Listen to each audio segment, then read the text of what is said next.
And then they'll tell me the weirdest thing. Pornography addiction is the best thing that ever happened to me. And I'll ask them, well, what makes you feel that way? Help me understand how you arrived at that conclusion. And he's like, this has really made me realize what I appreciate about life and like how important these things are and like what kind of life I want to live. How long does it take to beat a porn addiction? I know this might sound a bit too vague, but I would appreciate it a lot if you guys would help me, especially those who have beaten the addiction. Maybe I'm asking too much, but if you guys could potentially give me tips. Okay. So the first thing you've got to understand is that an addiction is not, you can't beat an addiction. So if you even like use that terminology, right? So this implies that there is an opponent, and once the opponent is vanquished, it is dead forever. I've won, the game is over. That's not how addictions work. So addictions are things that are with you all the time. You never win. You just win the battle today. You can't ever really win the war. I mean, you can. We'll get to that later. But so that's the first thing, is that this is where a biggest mistake that so many people make with pornography addiction is that they try to beat it. And why is that? It's because people are tired of dealing with it. So the desire to beat it comes out of a fantasy of no longer wanting to fight it every day. Working as an addiction psychiatrist, the worst thing that I want is a patient who thinks they have beaten their addiction, because that's when the addiction really trips you up. Your guard is down now that you've won. It is people who have constant vigilance until certain neuroscientific changes are made. That's really when you can conquer it. But for now, don't try to beat it. Try to resist. So how do you do that? How long does it take to beat a porn addiction?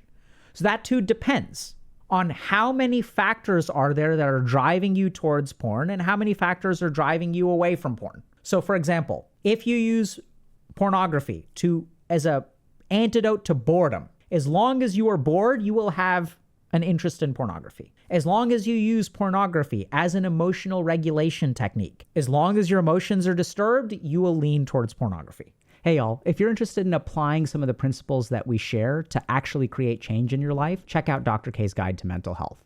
It combines over 2 decades of my experience of both being a monk and a psychiatrist, and distills all of the most important things I've learned into a choose your own adventure format. So check out the link in the bio and start your journey today.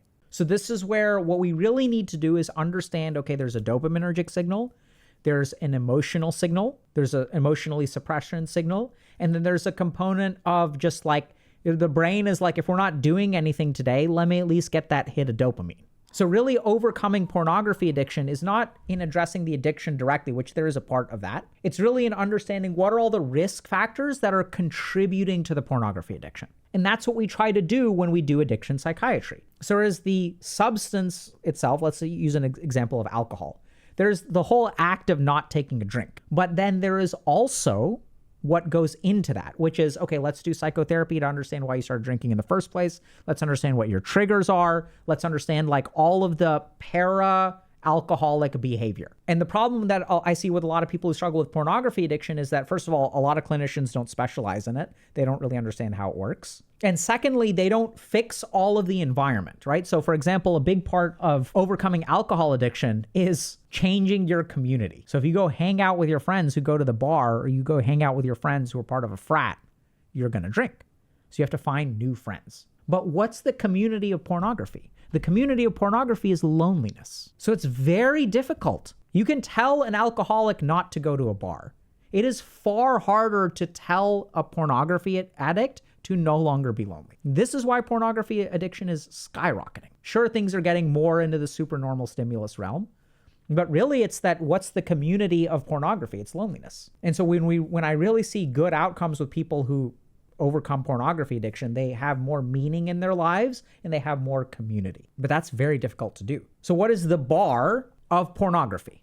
Right? So the bar is the physical location that you go to drink. Where do you watch pornography and where do you masturbate? Usually at home, right? Those of the people that don't do it at home are the ones who wind up on sex offender registries, wind up in jail, those kinds of things. And so how do you get away from your house? This is why pornography addiction is so bad today. Ease of access, ubiquitous, supernormal stimulus, emotionally unregulated population. So what we're doing is our brains, we're getting worse and worse at emotional regulation. You see this with all the Karens on the internet. You see it with people posting all this toxic stuff, this misogyny and all this kind of stuff.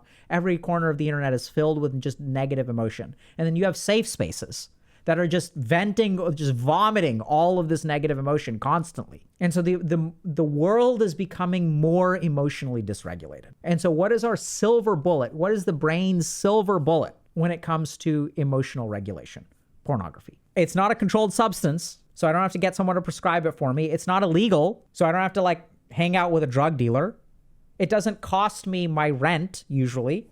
There's a whole other aspect of like OnlyFans and parasocial relationships that we're not going to get into. So imagine if like heroin was like freely available on the internet and you don't have to pay for it, right? What would use be like? Just everyone had all the equipment in their own homes. So if you look at any addictive substance, it gives pleasure and it takes away pain. And porn does that very well, right? Porn is the one addiction that accesses the one part of our brain, not the one part of our brain, the one function that accesses all parts of our brain. I'll give you all an example of this. Neuroanatomy and function of human sexual behavior, a neglected or known issue. So I was trying to figure out, I tried to look at like, okay, what part of the brain does pornography affect? Sexual behavior is regulated by both subcortical structures, such as the hypothalamus, brainstem, spinal cord, and several cortical brain areas, acting as an orchestra to finally adjust this primitive, complex, and versatile behavior. Mwah!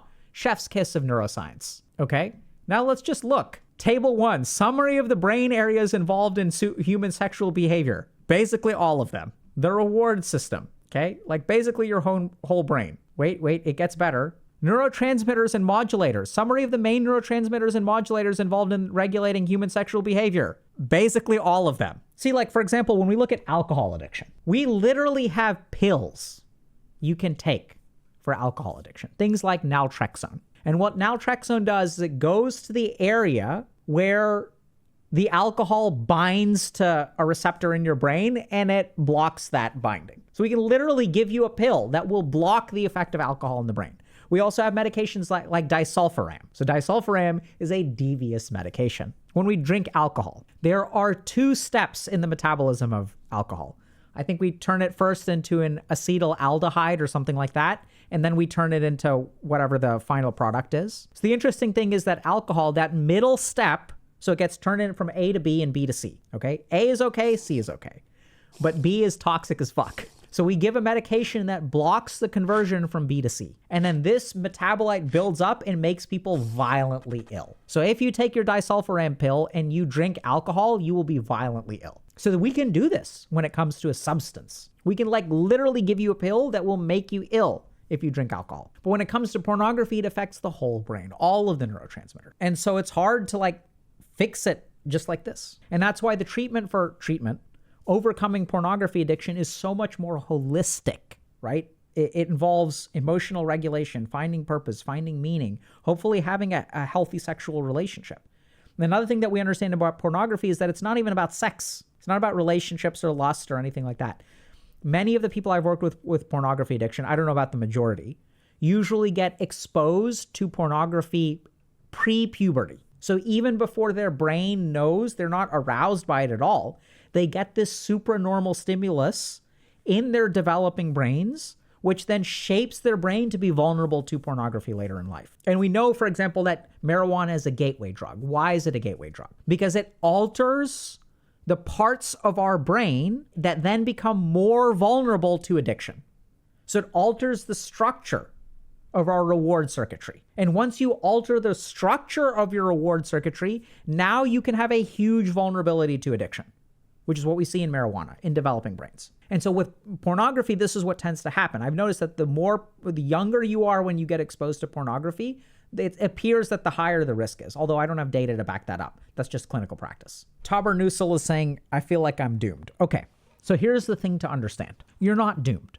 But fixing a pornography addiction, in my opinion, for a fair number of people, okay, so this isn't an absolute, involves fixing your life. So in a sense, it is solvable. And some people get really upset by that. They're like, I have to fix my whole life? Like, sorta, yeah. On the flip side, having fixing pornography addiction as your main quest in life will necessitate that all of the things that everybody else is doing as a main quest become side quests. Now they become boxes to check that you need to do in order to fix the pornography addiction. Find meaning, find purpose, build a career, get physically healthy, go to the gym.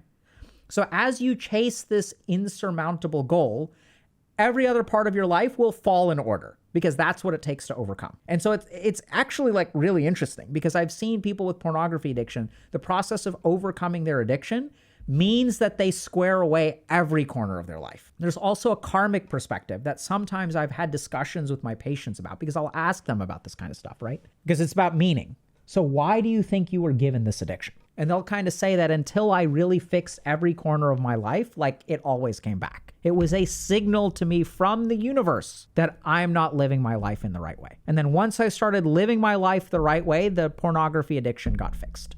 Literally, these are my patients' words, not mine. And then even if I did it 80%, I would relapse. So I needed to really give it 100%. And then they'll tell me the weirdest thing. Pornography addiction is the best thing that ever happened to me. And now I understand this because, and I'll ask them, well, what makes you feel that way? Help me understand how you arrived at that conclusion. And he's like, this has really made me realize what I appreciate about life and like how important these things are and like what kind of life I want to live, right? There's all this dopaminergic emotional regulation crap, which is a false life.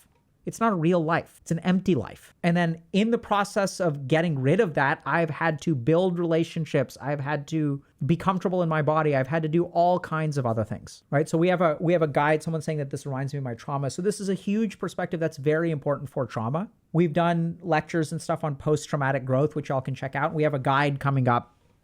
I guess I'm spoiling it sort of. So I just finished filming a guide where we dig into all this kind of more spiritual stuff.